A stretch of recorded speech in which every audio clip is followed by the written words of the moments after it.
Magkakape tayo. Kakape daw. Tsaka meron akong tinapay. Kape tayo. Ang ulo ko.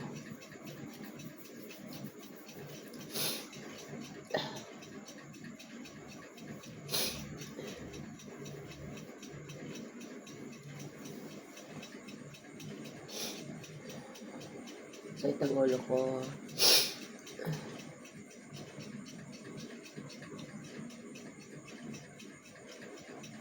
Ano, ito yung balita.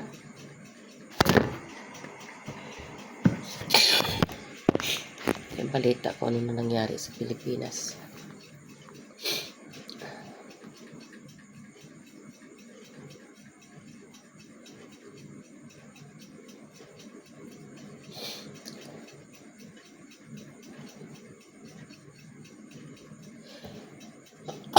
To 3 hours ago.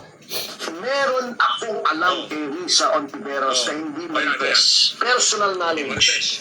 Kung galing talaga ni Miss Risa Ontiveros na mag-tamper ng witnesses. Ikikwento ko sa inyo. Cyber libel ka. Senator Risa, meron tayong ebidensya.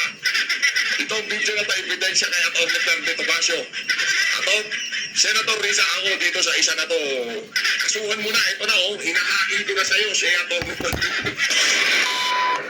Naku, mainit ho ang dating netong si Atty. Trixie Cruz Angeles. Napanood niyo ho ba yung ating intro?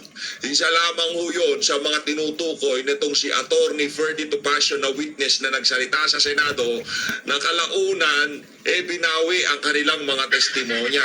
Na kung saan sinasabi ho nila binayaran daw ho sila di umano ng opisina nitong si Senator Risa para magsinungaling. Di umano. Mamaya ho, papanoorin natin ang buong video. At itong isa sa mga sinusundan ho nating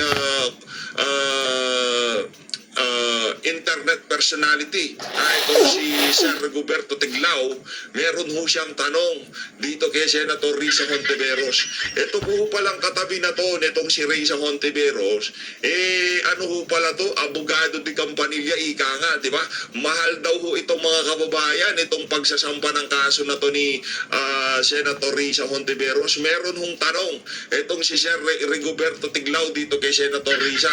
Sana naman sana naman Sir Rigoberto Tiglao, di ho kayo kasuhan nitong si Senator Risa Hontiveros. Sir Bobby, sana hindi niya ho kayo kasuhan. Kasi mahirap hong tanongin niyang ali na yan.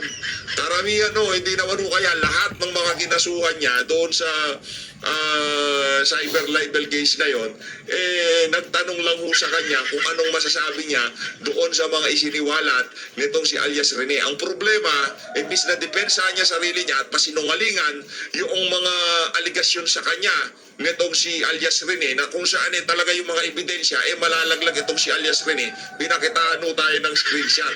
Yun ang problema doon. Pero bago ang lahat ng yan mga kababayan, isang like at isang subscribe. Masaya na ho tayo dyan sa mga gusto sumali sa ating community. Yung join button, nandyan lang ho sa baba. Bago natin umpisahan to, dahil panigurado bukas, matatambakan na naman tayo, kailangan na ho natin mag-mega love shoutout sa mga kasama natin dito sa PH Update. Alam nyo ho, pinipilit ho natin tayo dito sa PH Update. Pinipilit ho natin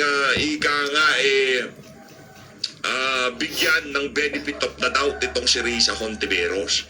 Kaso ang problema ho, binibwisit niya ho ika nga ano na lang, maglatagan na lang tayo ng ebidensya. Wala nang maraming kuskus balungos, ika nga dinadaan ho tayo sa kwento Mega love shoutout dito kay Ma'am dito kay Ma'am Lovelyn Shibukawa. Love na love ho natin yan si Ma'am Lovelyn. Palakpakan ho natin. Always watching your videos. Congratulations, 1M ka na. Konti na lang Ma'am Lovelyn Shibukawa. Maraming salamat Ma'am. Ingat ho kayo dyan sa Japan.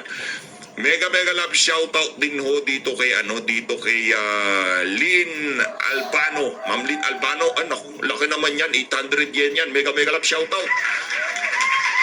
Madam, maraming salamat to Ma'am Lynn Albano, maraming salamat to. Mega love shoutout. Maraming salamat din ho dito kay, syempre, lang naman mawala yan. Si Sir Herbiscal. Sir Herbiscal, maraming salamat. Mega love shoutout. Salamat dyan sa $8. Maraming salamat din ho dito kay